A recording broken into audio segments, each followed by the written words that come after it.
मेरा नाम सोनू कंवर, कक्षा 7 है। कलयुग समाज के अशुभ लक्षण।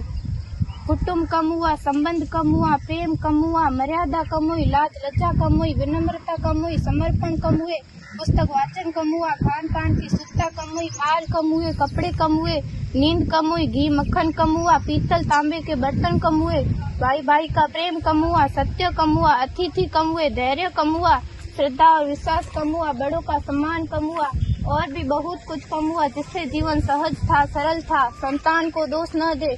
बालक या बालिका को इंग्लिश मीडियम में पढ़ाया, अंग्रेजी बोलना सिखाया, बर्थडे और मैरिज एनिवर्सरी जैसे जीवन के शुभ प्रसंगों को अंग्रेजी कल्चर्स के अनुसार जीना ही श्रेष्ठ माना।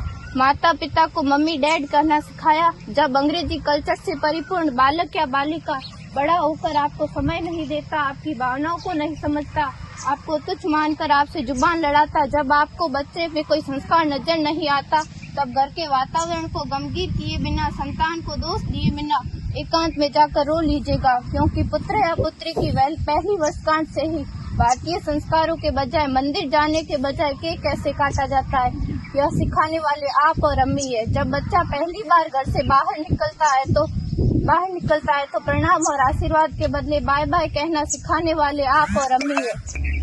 हम परीक्षा देने जाते समय इष्ट देव बड़ों के पैर छूने के बदले बेस्ट ऑफ लक कहकर परीक्षा भवन तक छोड़ने वाले आप और अम्मी है। बालक या बालिका के सफल होने पर घर में परिवार के साथ बैठकर खुशियां मनाने के बदले होटल में पार्टी मनाने की प्रथा को बढ़ावा देने वाले आप और अम्मी है। बालक या बालिका के विवाह के पश्चात कुल देवता देव दर्शन भेजने से पहले हनीमून के लिए फॉरेन टूरिस्ट स्पॉट भेजने की तैयारी करने वाले आप और अम्मी है। ऐसी कई ढेर सारी अंग्रेजी कल्चर्स को हमने जाने अनजाने स्वीकार कर दिया है। अब तो बड़े बुजुर्गों के पैर छूने में भी शर्म आती है। गलती किसकी? मात्र आपके माता और पिता की।